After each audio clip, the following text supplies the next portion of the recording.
Depuis plus de 15 ans, le Centre de recherche interuniversitaire sur la littérature et la culture québécoise, le CRILC, organise un cycle de rencontres annuelles avec des écrivaines et des écrivains québécois.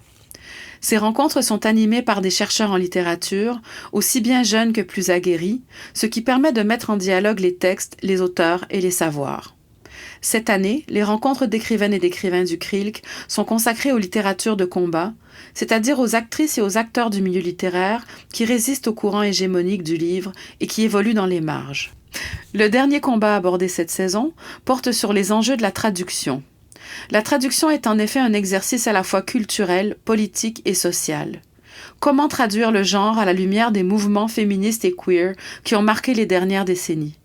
Comment représenter une réalité culturelle et sociale alors que plusieurs auteurs évoluent dans les marges? Pour en parler, nous avons invité l'artiste multidisciplinaire Kamal Amakrel. Son travail est ancré dans l'exploration de la justice, de l'amour, de la guérison, de la décolonisation et de la démarginalisation personnelle et collective. C'est Nesrine Bessaï, anthropologue et traductrice, qui anime cette rencontre. Sa thèse de doctorat porte précisément sur ces enjeux de la traduction, comme l'indique le beau titre de son ouvrage, Négocier l'inclusion à travers la traduction et l'adaptation, ethnographie d'un processus collectif de tradaptation féministe.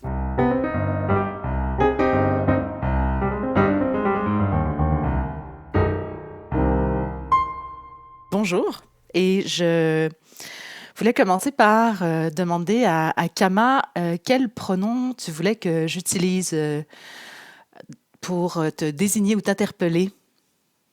Bonjour Nasrine. Oui, ben, je me sers du pronom yel en neutre, avec des accords neutres ou des accords féminins. Donc par exemple, elle est une traductrice au féminin ou elle est une traductrice au neutre. Les deux mots conviennent. Et toi, tu te sers de quel pronom? Moi, je me sers du pronom elle, puis je pense que c'est aussi un peu une question d'habitude, parce que des fois, je me dis que je pourrais utiliser le pronom yel, mais je me sens pas légitime de le faire, donc je le fais pas. Mhm. Alors, je pense qu'on va avoir Ok. l'occasion de revenir sur ces enjeux de pronoms neutres et aussi d'identité dans notre conversation. Mhm. Et c'est ce que je t'avais proposé, en fait, quand on s'est parlé plus tôt au mois de janvier.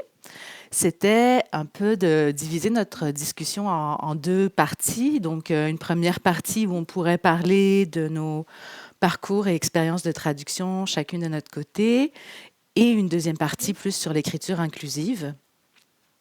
Est-ce que ça te va toujours? Oui, ça me va très bien. Oui, tout à fait. Est-ce que tu veux commencer par ton parcours de traduction, tout ce qui t'a amené à la traduction? Bah, oui, bah, je peux commencer. Bah, j'ai l'impression, bah, la traduction littéraire spécifiquement, je pense que j'ai vivant à Montréal, étant trilingue, mais donc entre autres étant anglophone et francophone et créolophone, mais à Montréal vivant entre les deux langues, ayant évolué dans le communautaire, dans des cercles féministes, queer, etc. Donc il y avait toujours ce besoin de traduction pour des questions d'accessibilité. Donc j'ai souvent fait ce genre de traduction, mais la traduction littéraire elle-même, ça m'est un peu tombé dessus en fait. Je me dire que c'est l'univers qui l'a mis un peu sur mon chemin. Ben, en fait, il y a quelques années, les éditions Dans de Lyon, qui est encore une nouvelle maison d'édition littérature jeunesse qui existe depuis, je ne sais pas, peut-être 5 ans à Montréal. Les éditions Dans de Lyon voulaient traduire l'album jeunesse de Kai Cheng Tom, From the Stars in the Sky to the Fish in the Sea.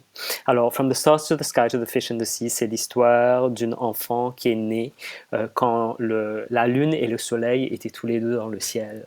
Donc l'enfant ne pouvait pas se décider, être garçon ou fille, être oiseau ou poisson, être papillon ou chien.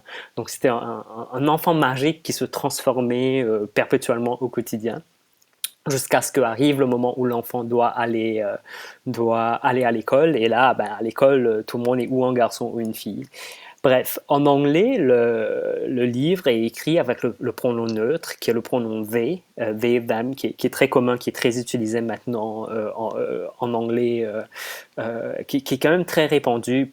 Ça l'était pas, je pense que c'était encore dans un processus il y a une dizaine d'années, mais maintenant c'est quand même très très répandu. Donc ce qui fait que le livre est écrit avec le pronom they, them en anglais. Et là, il y avait la question de comment traduire ce livre pour enfants dans un français épicène, dans un langage neutre. Et bon, c'est vrai que j'ai une pratique de poésie, de spoken word, j'ai une pratique littéraire d'un côté, mais de l'autre côté, c'est que j'avais aussi, j'avais beaucoup milité dans les cercles queer et féministes à Montréal. Donc, ce qui fait que je suis un peu devenu, et je connais aussi l'autrice qui a écrit le livre. Donc, j'étais un peu la personne qui avait le profil c'est parfait pour pouvoir entreprendre ce challenge de la traduction. Donc c'est là que Dans de Lion m'a contacté en me disant est-ce que tu aimerais traduire cet album pour enfants? Et j'étais genre oui, absolument, c'est des questions auxquelles j'avais beaucoup réfléchi. Donc c'est un peu le premier livre pour enfants qui a été publié en français épicène avec le pronom Yel. J'ai mis une note de traductrice au début du livre justement pour parler de cette notion de français inclusif. Mais dans ce processus, c'était un peu ça ma première interaction avec la traduction littéraire spécifiquement. Et ce qui s'est passé quand je l'ai fait, c'est que je suis complètement tombé en amour avec la pratique. En fait, je me suis tellement retrouvé dans la pratique de la traduction littéraire. J'avais jamais pensé en fait que j'allais faire de la traduction littéraire. Donc pour moi, ça a été un peu ça. Voilà pourquoi j'aime dire que c'est l'univers qui l'a mis devant moi en me disant ça c'est pour toi, peut-être qu'il faudrait que tu essaies. Tu sais, et depuis, c'est ça. Moi, ce qui m'intéresse vraiment, moi, dans la pratique de la traduction littéraire. Bon, je lis aussi. Je suis très ancré dans le monde de littérature contemporaine canadienne, anglophone. Donc, je lis beaucoup en anglais, je lis beaucoup en français aussi.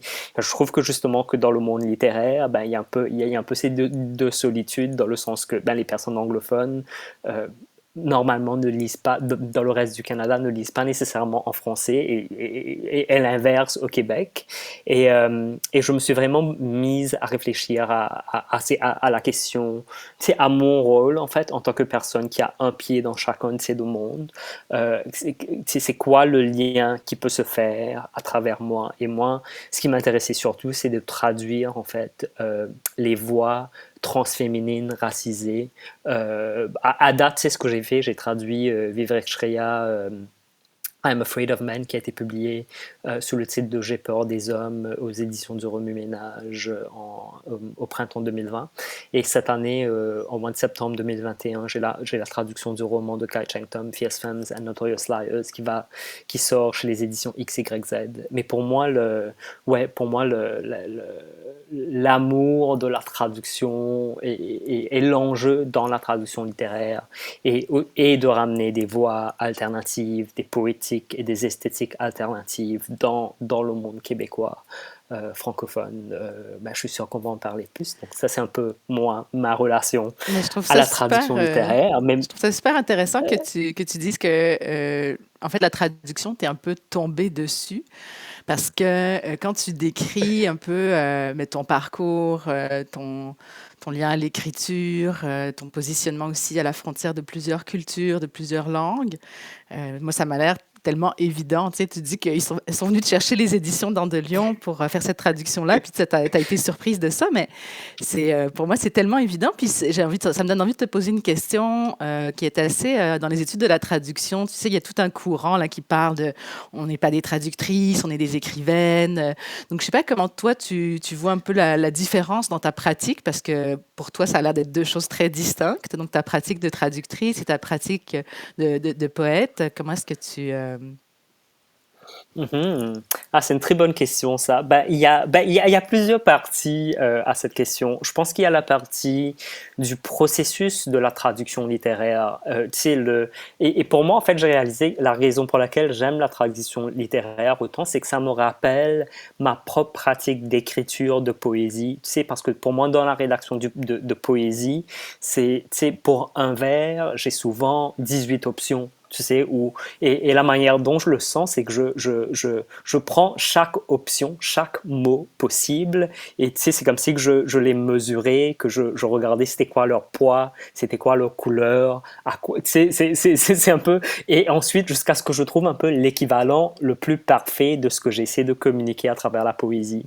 Et je trouve que la traduction littéraire me donne un peu cette espèce de high créatif dans le sens où dans le processus lui-même, c'est que tu sais, quand je suis en train de traduire n'importe quel mot ou une phrase, j'essaie de voir c'est quoi un peu, pas nécessairement l'intention, mais qu'est-ce que l'autrice à l'origine essayait de créer. Et ensuite, je vais aller voir c'est quoi tous les équivalents possibles en français. Tu sais, donc, encore une fois, s'il y a 4 mots ou 5 mots ou 10 mots, tu sais, j'irai voir chaque mot pour les mesurer, les peser, voir en fait, et jusqu'à ce que je trouve la meilleure formule. Donc, au niveau de la création, il y a cette partie qui m'excite beaucoup, en fait, qui me stimule énormément, parce que je trouve que ça s'enligne beaucoup à ma pratique de la création poétique en particulier. Mais au-delà de cela, je pense qu'il y a toujours la question. Pour moi, la traduction littéraire, c'est quelque chose qui se fait vraiment d'une posture d'humilité, en fait. Parce que je trouve que c'est une grosse responsabilité, dans le sens que d'un côté, c'est une énorme responsabilité que tu sais, de prendre sur toi les mots et les mondes d'une autre personne et d'essayer de les recréer dans une autre langue afin de l'offrir à une autre population linguistique. Pour moi, c'est une grosse responsabilité. C'est une responsabilité envers l'autrice d'abord, mais c'est aussi une responsabilité envers le lectorat, dans le sens où, tu sais, c'est quand même mon... ouais, c'est quand même il y a quelque chose, c'est un rôle très important tu sais, même dans un contexte où où moi, ce qui m'intéresse, c'est de traduire une littérature plus alternative, de travailler avec un français inclusif, etc. Je pense que je peux uniquement faire ce genre de travail d'une posture d'humilité, dans le sens où c'est une grosse responsabilité et j'ai surtout pas envie aussi d'être la voix unique qui parle de cela. Je pense qu'on devrait avoir multiples voix jusqu'à ce qu'on ait un consensus collectif culturel par rapport à comment est-ce que évolue la langue française spécifiquement dans ce contexte-ci. Je pense absolument qu'il y a un côté que, tu sais, en tant que traductrice, oui, je suis absolument, tu sais, je viens de finir la traduction de Fierce Femmes and Your Sires, et quand je l'ai fini, j'étais genre, oh wow, en traduisant ce livre, en fait, j'ai écrit un roman en le traduisant, mais ça m'en a tellement appris, moi, j'ai jamais écrit de roman, donc ça m'en a appris tellement sur la construction, sur comment écrire un roman. Je pense ensuite, il y a la question. Tu sais, pour moi, à date, je pense qu'il y a différentes manières de faire de la traduction littéraire dans le monde littéraire. Dans la majorité des cas, c'est une maison d'édition qui va contacter un traducteur ou une traductrice pour traduire un texte. Dans mon cas, tout ce que j'ai traduit à date, c'est des bouquins que moi, j'ai choisis, que par la suite, j'ai pitché à une maison d'édition qui s'y est intéressée et m'a dit « allons-y, allons de l'avant ». Donc, je pense que pour moi, il y a aussi... Je pense que ça se fait différemment. Pour moi, dans la traduction, il y a aussi un désir de représenter l'autrice, de représenter l'œuvre. Tu sais, parce que moi, je vois, au-delà du travail de la traduction, pour moi, ce qui m'intéresse aussi, c'est je vois l'intervention de l'œuvre dans le milieu littéraire francophone québécois. Mais je pense pas que toute traductrice ait cette responsabilité. Tu sais, certaines personnes traduisent tout simplement, soumettent leur manuscrit et c'est la fin du processus. Alors que pour moi, le processus est beaucoup plus engagé parce que ouais, ça a toujours été des textes aussi que tu sais, j'ai jamais été à date, j'ai jamais été dans une situation où on m'a contacté en me disant est-ce que tu veux traduire ce bouquin. Ça a toujours été moi qui contacte une maison d'édition en disant voilà pourquoi je veux traduire ce bouquin, voilà pourquoi je pense qu'il existe dans le milieu littéraire francophone québécois, voilà pourquoi la voix est importante, voilà pourquoi je pense que ça marcherait, est-ce que ça vous intéresse, tu sais, ensuite c'est aller de l'avant. Donc je pense qu'il y a ces différences de posture aussi, mais c'est sûr que dans la création elle-même, ouais, il y a quelque chose de très riche qui pour moi est lié à ma pratique d'écrivaine, c'est sûr. C'est super intéressant, cette idée aussi de... En fait, ce que j'entends dans ce que tu expliques, c'est que tu vraiment la traduction est un outil politique quelque part ou un outil pour agir sur le monde. C'est-à-dire que si tu, ce que j'entends, c'est que tu choisis des œuvres pour leur portée, en fait, peut-être leur intention politique, leur portée sociale, et tu les fais entrer dans un champ littéraire ou un univers linguistique dans lequel elles n'existaient pas. Est-ce que tu peux me parler un peu peut-être de, par exemple, prenons le livre de J'ai peur des hommes, Vivre avec Shreya.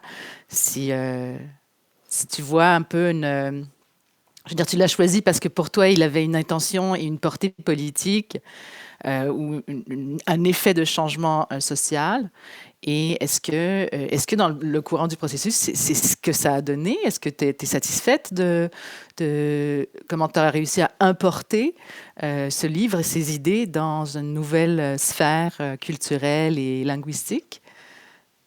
Je dirais oui et non. Je pense qu'il y a la partie où je dis oui et non. La partie non, c'est surtout parce que le livre est sorti en plein début de pandémie. Mhm. En plein. Le livre est sorti au mois de mars 2020. Et ce qui était un peu dommage parce qu'on avait quand même beaucoup d'événements. On avait déjà planifié beaucoup d'événements autour de la sortie du livre. Dans ce sens-là, y compris une discussion bilingue entre Vivek, parce que Vivek avait aussi publié un roman qui sortait en anglais, The Subtweet. Donc on avait prévu un événement bilingue entre Vivek et moi, une discussion bilingue avec Drawn and Quarterly et les éditions du Remue-Ménage, etc. Donc ça, je trouve un peu dommage. Dans ce sens-là, je pense que ça aurait pu avoir un plus gros impact par rapport au plan qu'on avait par rapport à la sortie du livre. Bon, mais bon, ensuite, il y a eu la pandémie. Mais je pense que d'une manière générale, oui. Je pense que d'une manière générale, moi, ce qui m'intéressait par rapport à l'œuvre de Vivek spécifiquement, c'est que il y a deux parties de cela. La première partie, c'est que c'est structuré comme un récit, et je trouve que souvent, quand on parle de féminisme, dans nos discussions féministes, c'est très théorique, c'est très académique, et je trouve qu'un petit livre comme celui-là, qui est écrit comme un récit, ça rend quand même l'idée, la possibilité d'interagir, surtout pour les personnes qui ne connaissent pas. Et je pense que voilà pourquoi le livre a été un aussi gros succès dans le monde anglophone, international. Ça n'a pas été uniquement dans le monde anglophone canadien. C'était justement l'accessibilité du texte, en fait, et le fait que le féminisme s'articulait à travers un récit. Mais aussi, je pense que Vivek a cette particularité. Pour moi, ce qui m'intéressait dans son expérience de vie, c'est une personne qui a vécu comme un homme bisexuel, qui avait une certaine relation à la masculinité par rapport au désir aussi envers les deux genres, et ensuite, ensuite a fait son coming out et en tant que femme trans, et a fait sa transition, mais et là avec toute une autre relation à la masculinité. Et dans ce sens-là, je trouve que elle a une narration intéressante, dans le sens que c'est une personne qui, en plus d'être une personne racisée, de deuxième génération immigrante vivant au Canada, je trouve que cette narration, elle est quand même très particulière, parce que c'est une personne justement qui a évolué dans différents mondes, d'abord comme un homme straight, puis comme un homme gay, puis comme une femme trans, et à travers tout ce spectre. Donc je trouve qu'elle avait quelque chose de très riche, et je trouvais pas ça, ce genre de narration, ce genre de nuance, en fait, dans les milieux féministes francophones. Et je pense que ça, c'était un peu ça pour moi, la partie où j'accrochais, où je trouvais que c'était important d'en parler. Mais je pense que je pense que ça a un impact. C'est intéressant parce que avec L'Enfant de fourrure, de plumes, d'écailles, de feuilles et de paillettes, donc qui est la traduction From the Stars in the Sky to the Fish in the Sea, je t'assure que même jusqu'à maintenant, ça fait quoi? Ça fait 2-3 ans que le livre est sorti. Même à date, maintenant, par mois, minimalement, j'ai une personne qui est parent et une personne qui est enseignante qui me contactent par mois. Je t'assure, même maintenant, j'ai encore des courriels Mhm. à tous les mois de personnes qui me posent des questions par rapport à est-ce que vous connaissez d'autres albums jeunesse, est-ce que vous connaissez d'autres livres pour enfants, et ça je trouve intéressant parce que je suis pas l'autrice là, je suis uniquement la traductrice. Mhm. Bon, c'est vrai que dans un contexte québécois, en tant que la personne qui les traduit, qui est francophone, j'ai fait beaucoup d'heures du conte, etc. J'ai fait la promo du livre, mais de voir cette espèce d'impact qui revient encore, et je me dis qu'il y a ouais, je pense qu'il y a quelque chose il y a quelque chose qui se passe. Je pense que ça a son effet petit à petit, que ouais, le fait que j'ai encore autant de retours même maintenant, ça je suis agréablement surprise, mais je suis quand même surprise, que je me dis il y a quelque chose qui se passe. Le, le discours fait son chemin en fait dans la société québécoise, je pense. Mais ça me donne une très belle porte d'entrée, si tu permets, Kama, que je saute dans la question de la traduction. Mais moi, c'est pas du tout une traduction littéraire, mais c'est la question du prendre la traduction comme outil de transformation sociale ou pour inviter des idées, des pensées, des concepts dans un espace linguistique et culturel où elles n'existent pas.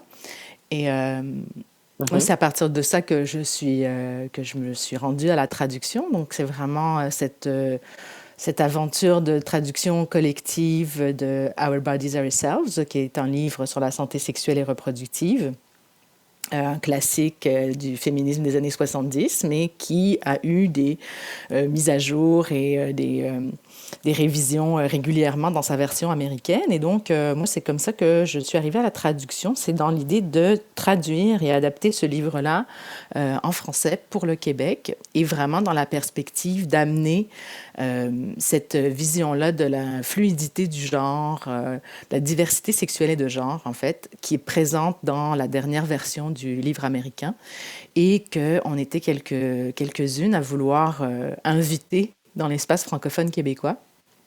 Et c'est à partir de ça qu'on s'est mis donc à travailler par rapport à... En fait, c'est plus un travail de mobilisation et un travail de création de réseaux et de liens qu'un travail de traduction. Bien sûr, il y a eu une étape de traduction un peu brute, on va dire, où on s'est posé peu de questions sur quel mot exactement reflétait plus précisément ce qu'on voulait dire. Notre objectif en faisant ça, c'est qu'en fait, on était une collective, et il y avait des personnes dans cette collective qui ne parlaient pas du tout l'anglais, qui ne comprenaient pas l'anglais. Donc, on a voulu d'abord leur donner accès de façon un peu brute au texte pour qu'elles participent aussi à son adaptation, parce que le volet adaptation était vraiment un grand pan du travail qu'on a fait. On a invité plus de 15 organismes provinciaux ou locaux à participer à cette adaptation. On a fait des liens aussi, on a eu des relectrices, que ce soit des chercheurs ou des militantes féministes, qu'on a cherché, qu'on a invité à relire, à commenter, à rédiger des parties. Et ça, il y a plus d'une vingtaine de personnes qui ont participé. Donc, c'est une grande orchestration.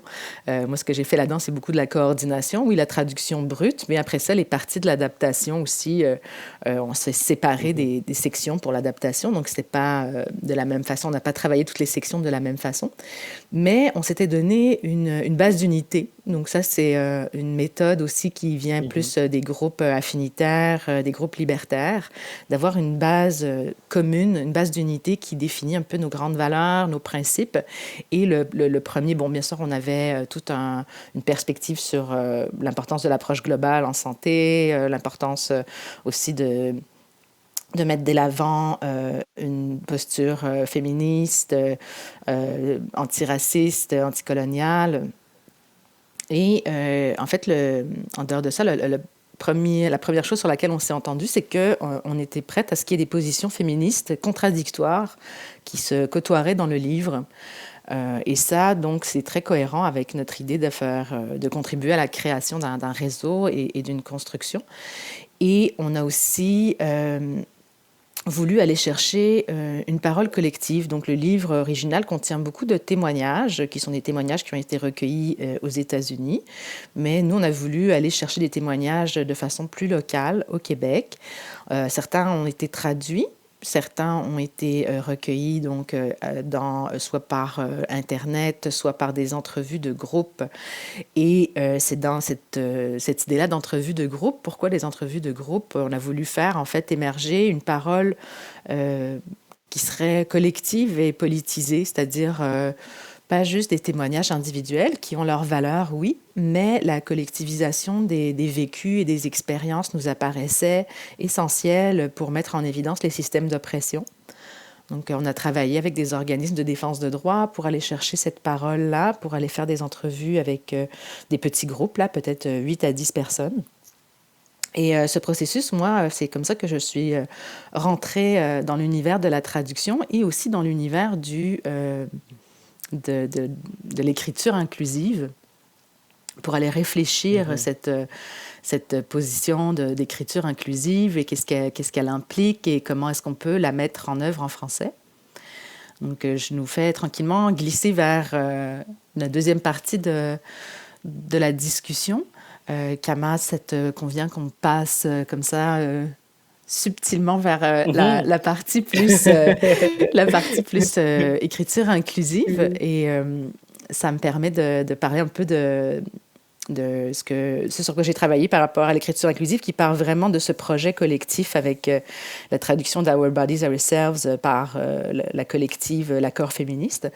Et cette démarche-là, les réflexions qu'on a eues, les partages qu'on a eus au sujet de l'écriture inclusive, moi, ça m'a amené dans une thèse de doctorat à séparer un peu, à donner un portrait, c'est-à-dire au lieu de rester dans l'idée qu'il y a une forme d'écriture inclusive, c'est de problématiser cette question-là, puis de parler de différentes formes d'écriture inclusive que moi, je pouvais constater sur le terrain. Donc, en étant en lien avec des groupes de femmes, je dirais un peu féminisme deuxième vague, ou des groupes établis de longue date au Québec dans les années 70, il y a toute la rédaction non sexiste, hein, qui est une rédaction très fondée sur l'idée de rendre le féminin visible, qui accepte et qui pratique aussi l'écriture épicène, c'est-à-dire une écriture où on ne peut pas distinguer si c'est au féminin, au masculin ou au neutre, mais qui va surtout se mettre en œuvre avec l'intention de rendre le féminin visible. Donc, en réaction à cette idée que le masculin inclut le féminin, qu'on pourrait écrire tout simplement au masculin et que ça inclurait tout le monde. C'est quelque chose qui est apparu dans les années 80, 70-80, et le Québec est un précurseur dans ce domaine-là. Et c'est la féminisation qu'on a pu voir aussi avec des majuscules à la fin des mots, donc étudiant, étudiante, ou cette forme de féminisation, des fois ostentatoire aussi. Et parallèlement à ça, moi, ce que je voyais sur le terrain, puis dans les échanges, principalement avec des personnes trans, des personnes non-binaires, c'est l'émergence d'un courant d'écriture qui valorise le neutre, qui va utiliser l'épicène aussi, mais qui a aussi toute une panoplie de propositions terminologiques, de néologismes rattachés à un genre qui serait neutre. Donc, on a une partie de même proposer la création grammaticale d'un troisième genre en français, qui serait le genre neutre. Et là-dessus, moi, ce que j'ai fait à travers ma thèse et à travers le travail avec l'Accord féministe, c'est de trouver un équilibre là-dedans, chercher à la fois reconnaître l'importance de la visibilité du féminin, surtout dans un domaine où le livre est dans le domaine de la santé sexuelle et reproductive, donc dans un domaine où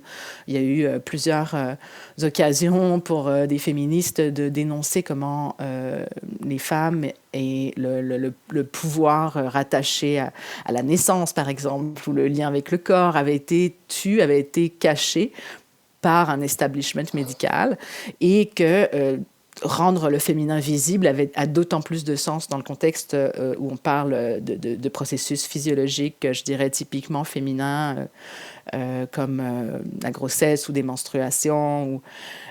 Cet aspect-là, d'avoir le féminin visible, était important pour la collective dans laquelle j'étais et pour le sujet qu'on traitait, et à la fois reconnaître l'importance de la visibilisation aussi des personnes trans, des personnes non-binaires et de leurs revendications linguistiques qui sont quelque chose qui est assez récent dans l'histoire. Donc, qui sont arrivées, les personnes trans et non-binaires sont visibles dans la littérature ou dans la science depuis au moins le début du 20e siècle, la fin du 19e, mais dans le langage, ce n'est que peut-être au début des années 2000 qu'il y a ces revendications linguistiques de genre neutre et de propositions de néologisme. Et moi, dans ces deux courants-là, donc c'était avec le livre et avec l'accord féministe de trouver une position de conciliation, une position de créer des solidarités autour de comment on utilise le langage. Moi, je trouve, Kama, ta façon, par exemple, dans la traduction Enfant de plume, c'est vraiment, tu te positionnes pour un genre neutre, pour l'existence d'un genre neutre. Tu utilises le pronom Yel, tu utilises le pronom Léa. Est-ce que... moi, je t'associe à ce courant d'écriture neutre. Je ne sais pas comment tu te positionnes par rapport à ça. Oui, je vais répondre à ça, mais d'abord, je voulais tout juste rapidement aussi réagir à ce que tu viens de partager, parce que je trouve que c'est très, très riche. Surtout cette approche de la traduction par rapport à l'accord féministe.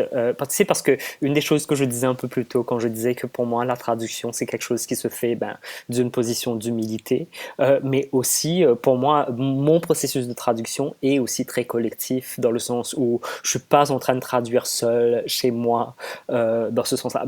Oui, je suis la seule personne à écrire à mon ordi, mais je pense que pour moi, pour faire des bonnes traductions, tu sais, je suis perpétuellement en conversation, je suis perpétuellement en train de consulter avec d'autres personnes qui sont ou du domaine de la traduction. Tu sais, avec Fierce Femmes et Notorious Liar, j'ai interviewé d'autres femmes trans francophones, j'ai interviewé même des drag queens, tu sais, donc l'idée et je pense que ça, c'est très, très aussi très important. J'aime beaucoup cette approche collective. Donc forcément, bon, le collectif opérer dans un contexte différent, mais je trouve que ce contexte est très important, en fait, de ramener une diversité de voix qui s'interroge sur le travail sur c'est quoi cette traduction et qu'est-ce qu'on fait avec. Je pense que c'est très, très important, en fait. Donc, je voulais tout juste souligner ça.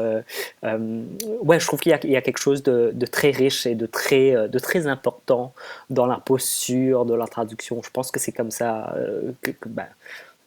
qui suis-je pour dire comment est-ce que les choses sont censées être faites, mais je pense que je pense que c'est l'approche, en fait, la bonne approche. Et parce que, tu sais, l'autre partie qui me frappe aussi, c'est que pour moi, surtout quand on parle de traduction qui vient de voix marginalisées, etc., pour moi, c'est très important que cette traduction que ces termes, ces langages, etc., viennent en fait des personnes qui sont sur le terrain. C'est à l'opposé de personnes qui sont tout juste. C'est pas l'Académie française qui va venir nous dire demain. On a décidé que dorénavant on aura un pronom neutre en français. Voilà ce qu'on a décidé. Tu sais, alors que pendant des décennies, t'as des cercles féministes, des personnes trans féminines qui étaient sur le terrain et qui ont travaillé là-dessus. Voilà pourquoi quand les éditions d'Ordolio m'ont approché, parce que pendant des années, je formais partie de plusieurs collectifs à Montréal. Où on se posait justement des questions comme comment traduire people of color en français, tu sais, c'est quoi le terme dont on va se servir, est-ce qu'on va dire personne de couleur, est-ce qu'on va dire personne racisée, tu sais, pendant des années j'ai participé à ce genre de conversation, pareil pour du français inclusif dans différents contextes, et je pense que c'est très important que ça vienne du terrain, et voilà pourquoi j'admire l'approche de l'accord féministe dans ce sens-là, parce que je trouve que c'est important que ça vienne, que le travail vienne du terrain. Et des personnes qui sont directement impactées aussi par ces questions. Par rapport, maintenant, pour revenir à la question du genre, le genre neutre ou le genre féminin, personnellement, je pense qu'il y a l'espace pour tout. Je ne suis pas une personne qui va dire « Ah non, ça c'est la manière de faire ». Je pense que je vois très bien l'historique, surtout par rapport au féminin, dans ce sens-là. Dans la langue française, le masculin qui inclut le féminin, et le mouvement mouvement contre cela, le mouvement féministe contre cela par rapport à la langue et à la linguistique. Et je pense que c'est très important. Je pense que pour moi, personnellement, je viens d'une ouais, je viens d'une autre perspective et probablement aussi d'une autre génération, dans le sens où, oui, moi, ce qui m'intéresse le plus, en fait, c'est vraiment d'exploser la notion du genre dans la langue française, en fait, de faire de sorte que le français ne soit plus genré tel qu'il est. Tu sais, je suis toujours pour je pense que toutes les tactiques sont bonnes. Je pense qu'on devrait avoir une diversité de tactiques. Mais une des choses qui m'intéresse aussi pour moi, c'est que c'est pas uniquement une approche linguistique ou littéraire à la langue, mais c'est aussi une approche décoloniale à la langue, qui pour moi, plus globalement, m'intéresse, surtout par rapport à la langue française, dans le sens où, tu sais, pour moi, en tant que personne qui vient de l'île Maurice, qui est francophone, et ensuite, qui a immigré au Québec, par exemple, tu sais, l'exemple que je donne toujours, c'est comment, pour pouvoir avoir mon certificat de sélection du Québec, il a fallu que je passe un test de français.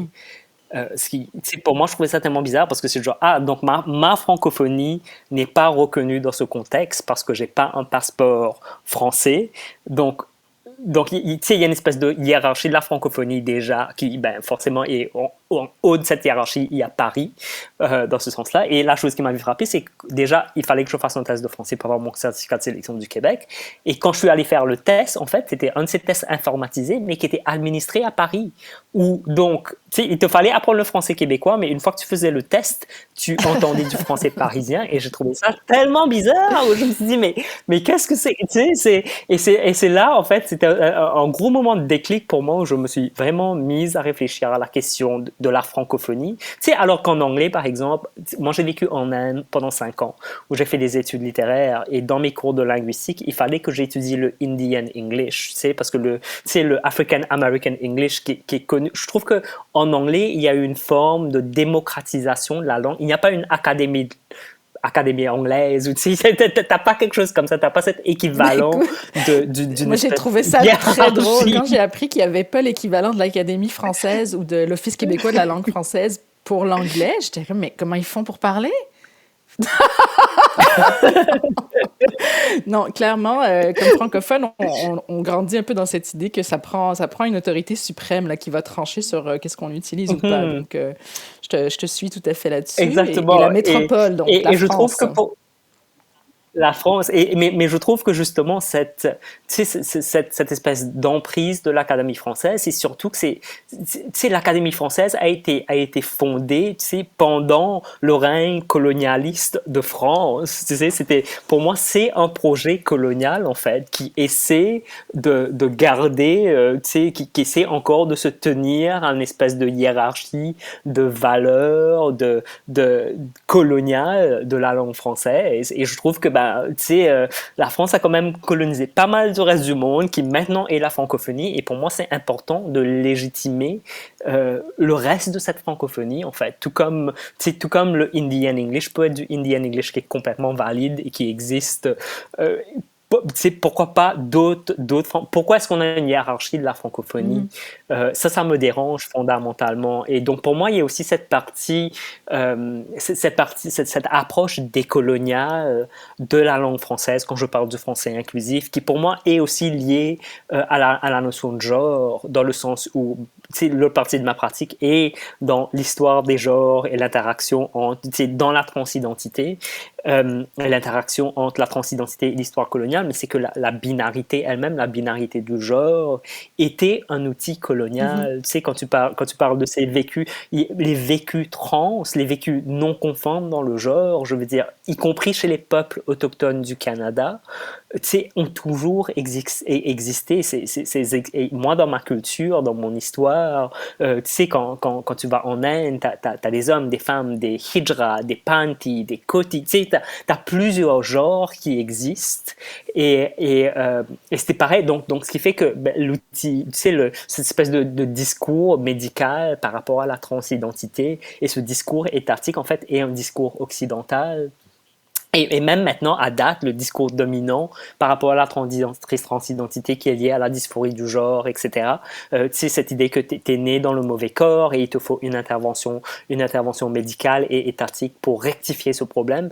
Rien que ça, ben ça c'est je ne dis pas que des personnes n'ont pas la dysphorie du genre, mais cette expérience est réelle, mais cette narration de la transidentité est une narration occidentale et coloniale. Donc pour moi, je pense l'enjeu, quand j'essaie vraiment de pousser le français à bout dans ce sens-là, je pense qu'il y a l'espace pour toutes les revendications. Je pense que celle qui m'intéresse, moi, c'est pas uniquement la question du genre et du français épicène, etc., mais c'est de rendre plus démocratique une francophonie plus variée, qui est capable d'honorer en fait les manières d'être, y compris les manières d'être genrées, en dehors de la binarité qui existent et qui ont existé dans des sociétés précoloniaux qui par la suite ont été colonisées par la France. Donc pour moi, il y a aussi cet enjeu dans toute cette question. Tout à fait, je te suis totalement là-dedans. Et d'ailleurs, autant le français comme l'anglais a imposé une vision binaire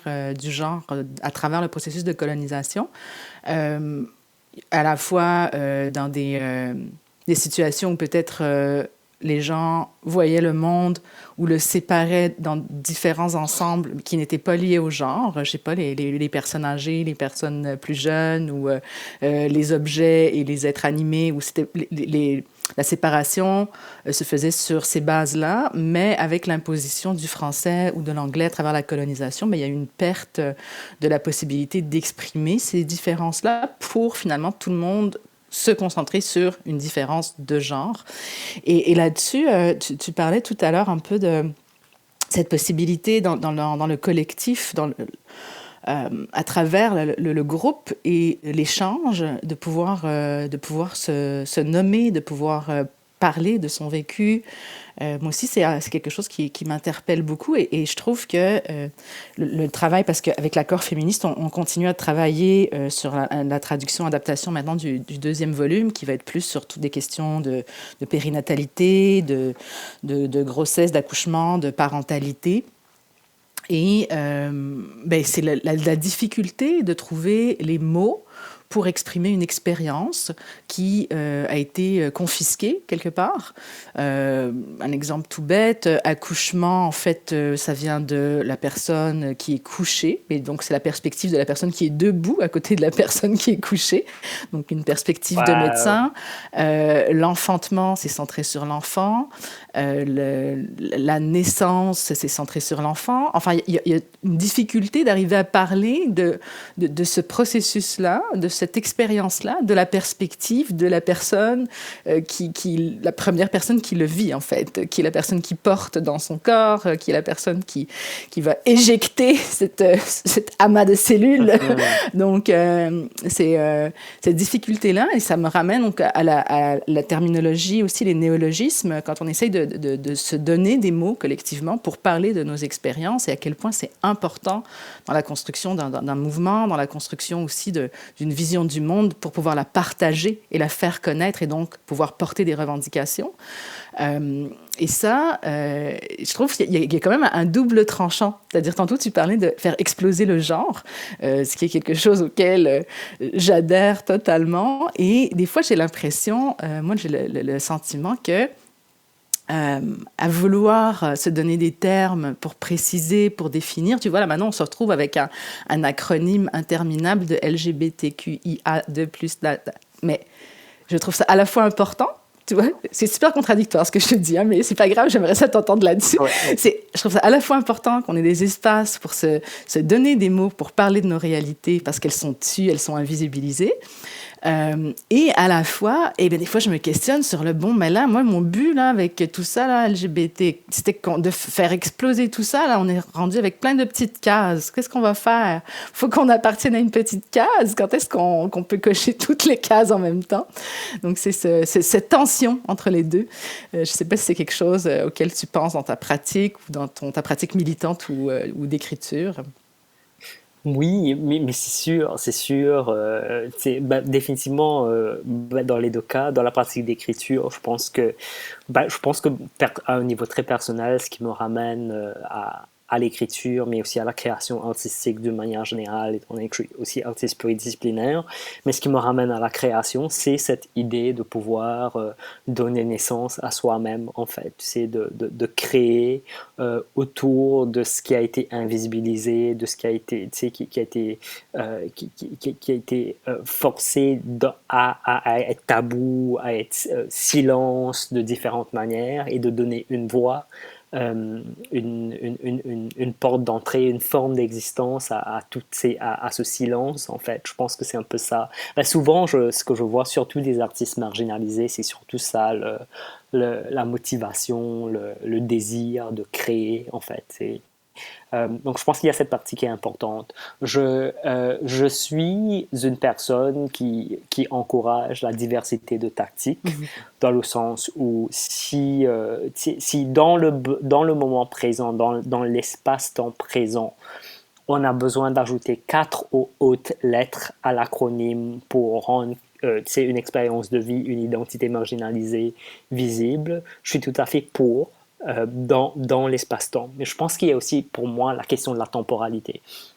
Une des choses que je dis souvent, par exemple, par rapport à l'enfant de Fourier, de Plume d'écaille, de feuillet de paillettes, que j'ai traduit avec le pronom Yel, je continue de me servir du pronom Yel à l'épicène. Mais tu sais, pour moi, si dans 2 ans, il y a consensus qu'on veut plus se servir du pronom Yel, qu'il y a quelque chose d'autre, tu sais, je pense que là où pour moi personnellement, là où ça devient dangereux, où je pense qu'on doit aussi parce que c'est des parties de nous-mêmes qui sont en processus de création et je pense qu'on doit aussi offrir et permettre l'espace pour que ces parties puissent évoluer en fait. Pour moi, je dis, dans ce sens-là, si dans 2 ans ou dans 5 ans, on se sert plus du pronoyel, ben, je suis du genre, si le consensus c'est quelque chose d'autre, tant mieux. Tant mieux, on ira avec quelque chose d'autre. Yel, c'était l'étape qui nous a permis c'était tout juste une étape dans le processus de réflexion. Donc, je pense qu'il nous faut laisser les différentes étapes dans les processus de réflexion, mais je ne suis pas une personne qui va s'attacher à tout. Je pense qu'à un certain moment, je pense que ces différentes choses qui émergent sont importantes souvent dans l'espace-temps présent, mais je pense qu'il faut laisser l'espace pour que ça puisse évoluer selon le consensus, selon le collectif, selon la marge politique, culturelle, la manière dont les choses évoluent, etc. Donc pour moi, il y a cette ouverture, du moins de mon côté, à ce que les choses continuent d'évoluer en fait. Je ne m'attache pas à... C'est pas parce que... c'est- Ouais, c'est pas parce que là, on se sert de ce pronom neutre que c'est ça la solution. Ça, c'est tout juste une solution. Peut-être que dans quelques années, en fait, cette solution va nous ramener à quelque chose d'autre qui marche mieux, qui est plus universaliste, qui est plus qui parle plus à un grand groupe de personnes, qui est plus démocratique. Donc, pour moi, il y a cette partie. Je pense qu'il faut laisser aussi évoluer les catégories et la langue et les codes linguistiques qui sont liés à ces catégories, ouais, parce que j'ai du mal, si on veut les garder comme des cases statiques pour toujours. Je pense que ça va un peu à l'encontre de du moins ce que moi j'essaie de faire et ce dont je rêve. Mais j'adore ta perspective qui fait complètement abstraction du néolibéralisme et de l'existence du marché. parce que, dans un processus justement de publier, puis d'éditer, de publier ce qu'on écrit, et ben c'est ça, il rentre en jeu les maisons d'édition, leur évaluation de est-ce que c'est porteur, est-ce que on va placer un pronom, utiliser un terme, un néologisme qui n'est pas encore fixé et donc prendre le risque que le livre soit extrêmement daté, en fait, qui passe rapidement pour quelque chose de vieux. Je sais que dans l'interaction avec Remue-Ménage par rapport à Corps, guide de sexualité positive, on n'avait pas utilisé de néologisme neutre, sauf à un endroit qui était dans une traduction d'un témoignage en anglais d'une personne qui s'identifiait comme non-binaire. Et donc, on a utilisé en traduction happy, on a traduit par heureux que ce. Et puis ça, c'était un détail, mais malgré que Remue-Ménage, elles étaient super ouvertes, elles étaient très un positionnement vraiment en soutien à nos choix, à nos décisions et tout. Mais là, celui-là, elles ont essayé quand même de faire mettre un terme, comment on dit, une graphie avec un point médian, heureux, heureuse. Et on a dit non, c'est vraiment heureux que ce. C'est la forme neutre de l'adjectif qu'on veut utiliser à cet endroit-là. Et finalement, bon, elles ont fini par accepter, mais il y a quand même eu cette interaction que moi, j'ai rattachée à elles, leur travail d'éditrice. Est-ce que notre livre va se vendre? Est-ce que notre livre va avoir l'air d'être 2019 et ne pourra pas être pertinent ou ne pourra plus se comprendre? Je sais pas, toi, avec Dents de Lion, le Léa, le Yel que tu as utilisé, comment est-ce que ça a été reçu? Ou peut-être avec d'autres expériences de traduction que tu as eues? Oui, c'est une bonne question. Je pense que à date par rapport à mes expériences de traduction, je pense que ça allait corps à corps est sorti quand 2019. C'était en quelle année? 2019.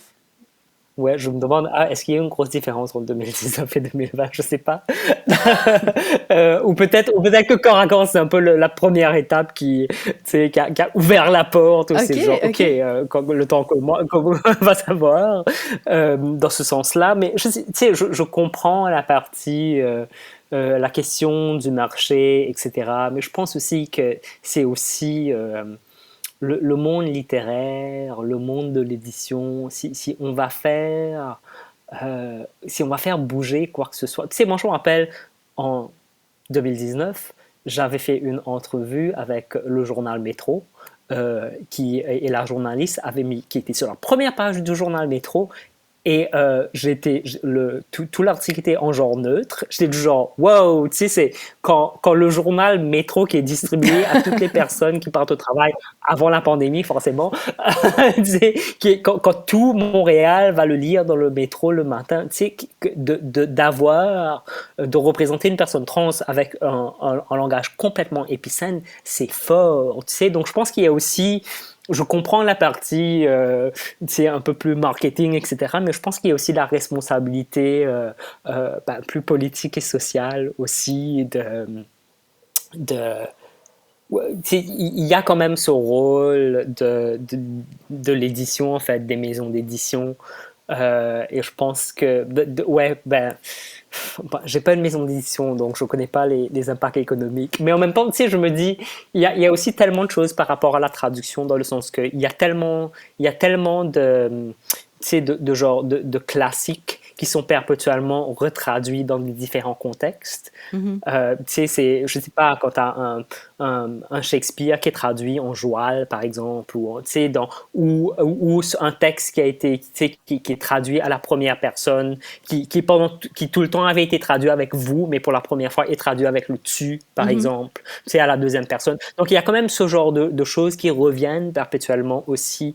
Souvent c'est beaucoup plus avec les classiques dans les milieux littéraires, mais tu sais, pour moi, si un jour Dents de Lion me dit, tu sais, on va réimprimer L'Enfant de fourrure, de plumes d'écailles, de feuilles et de paillettes, dans notre prochaine édition, on se servira pas du pronom Yel, parce que moi je dirais allez-y, tu sais, dans ce sens-là. Je pense qu'il y a toujours l'espace aussi pour... Je pense que je sais pas, j'ai l'impression que ça vient, cette espèce de... Oui, il y a le marché, etc. Mais je pense aussi que c'est un peu cette espèce de croyance coloniale, tu sais, de suprématie coloniale par rapport à l'écrit, en fait. C'est par rapport à ce qui a été publié. Il y a cette espèce de croyance que c'est fixe, que ça peut pas... Tu sais, c'est quelque part comme une fois quelque chose est publié, ça... Et je pense qu'il y a cette différence, par exemple, entre l'écrit et l'oralité dans ce sens-là. Mais tu sais, l'espèce de suprématie de l'écrit et aussi c'est aussi une approche coloniale dans le sens que quand tu réfléchis au peuple autochtone où le savoir et la poésie et la littérature se transmettaient et se transmet encore, tu sais, à l'oral par exemple, tu sais. Donc je pense qu'il y a aussi peut-être qu'il y a un peu cette approche aussi Mais j'aime croire que le monde de l'édition a aussi pour rôle de pousser un peu les frontières, de faire bouger les Mais choses. Du moins, c'est ce que j'aime croire dans ma vision idéaliste et idéalisée. oui, oui, je trouve ça super intéressant, c'est de mettre en relief un peu par où vient le changement, comment se construit le changement. Et comme toi, en tout cas, je pense pas qu'il y a une seule voie. J'espère qu'il n'y en a pas juste une. Puis je crois beaucoup à cette idée de diversité des tactiques. Maintenant, pour la question du changement linguistique, quelque chose que je développe dans ma thèse de doctorat, c'est un peu voilà, il y a plusieurs pratiques qui coexistent. Il y a des différentes dynamiques, les maisons d'édition, il y a les traducteurs, les traductrices, les traductrices qui vont avoir prendre des positions, mais qui sont pas toujours en mesure de les porter sur la place publique parce qu'il faut transiter par une maison d'édition pour pouvoir porter ça. Cette idée aussi qu'il y a des propositions qui vont être retenues ou qui ne vont pas être retenues, puis une dynamique que j'aime bien flatter comme dynamique, en fait, c'est cette idée de ça prend quelque chose de radical, ou l'idée qu'on a toujours besoin d'un plus radical que soi. Je vais m'expliquer sur ça. C'est dans le courant de ma thèse puis des recherches, j'ai parlé avec plusieurs organismes de défense de droits. À un moment donné, je parlais avec un organisme qui est plus par rapport au VIH-Sida. Je parlais avec des gens qui s'occupent des communications, puis un peu cette idée, voilà, comment vous vous organisez, vous, avec le neutre, les néologismes, la féminisation, qu'est-ce que vous faites de tout ça? Et la personne, c'était vraiment, ça m'a marqué. Elle m'a répondu quelque chose, en fait, depuis 20 ans, donc depuis même 30 ans, depuis les années 80, que des revendications de féminisation puis de rendre le féminin visible étaient présentes par rapport à la rédaction. Cet organisme n'avait pas adopté du tout ces pratiques-là. Et là, dans les années 2010-2015, se retrouvait parce qu'il y avait une proposition plus radicale, finalement, comme si la proposition de féminisation vient un peu des marges, on va dire, vient du féminisme, même si le féminisme a quand même un peu imprégné aussi la société québécoise. Et puis, il arrive à rentrer un peu, à s'immiscer dans le centre, dans le discours plus central, les discours plus centraux de la société québécoise. Il reste quand même en marge. Et là, à la marge de la marge, tu as tout ce courant de personnes trans et non-binaires qui ont des revendications linguistiques avec des néologismes neutres. Et c'est comme si le fait que ce courant-là apparaisse et qu'il y êt ces revendications-là, mais l'organisme avait décidé de pratiquer la féminisation, chose qu'il n'avait pas fait depuis le début. Donc, je ne sais pas si tu me suis, Kama, mais comme cette idée qu'à la marge de la marge, une proposition qui a surgi à la marge de la marge a poussé la marge vers le centre et l'a rendue plus acceptable ou plus, ou plus, voilà, plus légitime pour un organisme qui est pourtant aussi un organisme dans les marges. On s'entend en défense de droits de personnes séropositives, c'est pas le sujet le plus central, hein, on va dire. Mais ça me faisait penser à ça, là, on a toujours besoin d'un plus radical que soi, donc dans l'idée de diversité des tactiques, puis d'ouvrir la possibilité à un changement. Le radicalisme fait bon ménage, finalement. Je ne sais pas, par rapport à ça, comment est-ce que tu partages cette analyse ou... Ben ouais, je pense que ça a été. Je pense que c'est intéressant de. Tu sais, je pense que ça on revient encore une fois à l'espace-temps parce que parfois c'est tout juste le temps social, culturel, politique ou la manière dont évoluent certains discours qui fait que, ben, tu sais, même où cette marge de la marge devient. Tu sais, je réfléchis beaucoup à tout le mouvement de Black Lives Matter en 2020 en particulier pendant la période de la pandémie. Tu sais, c'est le mouvement Black Lives Matter existe depuis quelques années, mais il y a quelque chose. Je sens qu'il y a une espèce de tipping point, si tu veux, qui a eu lieu l'an dernier. Je sais pas trop pourquoi. C'est quoi la raison? Est-ce que c'est parce qu'on était tous enfermés chez soi et qu'on pouvait plus, qu'on devait faire face à la violence qui était sur nos écrans et parce qu'on était tous sur nos écrans enfermés chez soi? Je sais pas c'est quoi la raison. Peu importe c'est quoi la raison. Mais je pense qu'il y a des moments comme ça où probablement, où c'est la marge de la marge comme tu en parles, ou sinon un discours prend une forme plus forte, plus proéminente, mais ce qui n'empêche pas, en fait tout ce qui, toutes les années ou les décennies qui ramènent à ce moment en fait, dans ce sens-là. Donc je pense qu'il y a ça. Ensuite, je pense qu'il y a, une des choses qui me venait en tête, c'est un des textes, des bouquins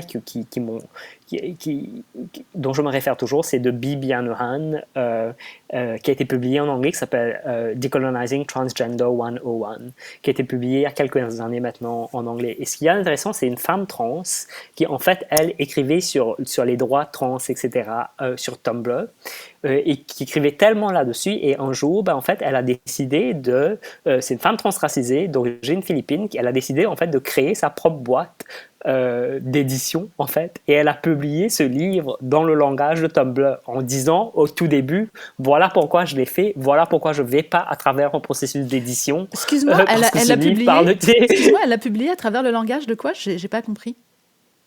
De Tumblr. Tu connais Tumblr? C'était la plateforme. Okay. Tumblr, c'était une plateforme.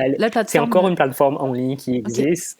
Okay. Ouais, c'était une espèce de plateforme de blog en ligne, pré-Instagram, si tu veux, où se retrouvaient beaucoup les communautés marginalisées. Moi, par exemple, la première fois que j'ai été connecté avec un réseau de femmes trans et de femmes transracisées au Canada, c'était à travers Tumblr, genre il y a 6-7 ans de cela.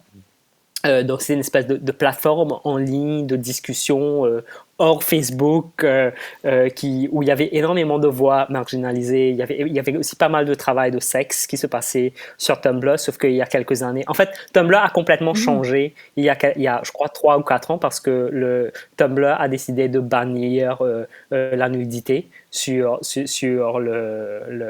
sa plateforme.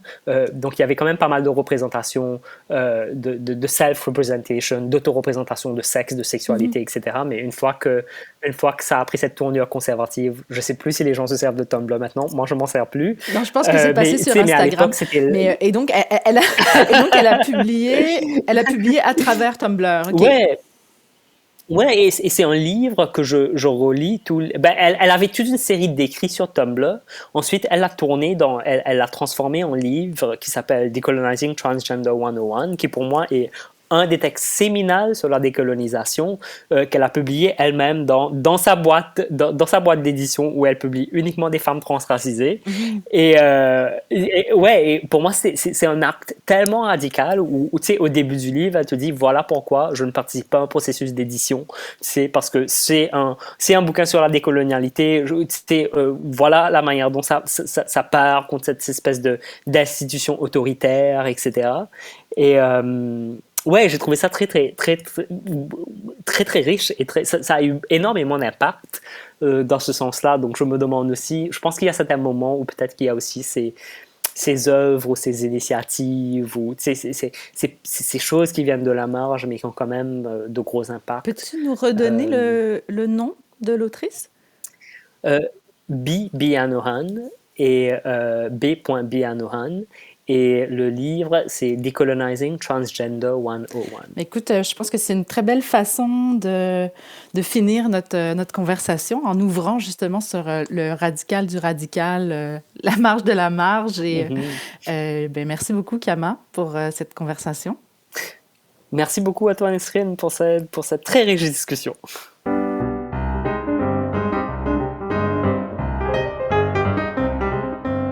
Merci d'avoir écouté cet entretien entre l'artiste multidisciplinaire Kamala Makrel et la traductrice et anthropologue Nesrine Bessaï, un entretien réalisé en collaboration avec Magnéto et qui s'est enregistré virtuellement dans le respect des consignes de distanciation sociale. Pour découvrir d'autres auteurs, retrouvez tous les épisodes des rencontres d'écrivaines et d'écrivains du CRILC sur votre application balado préférée.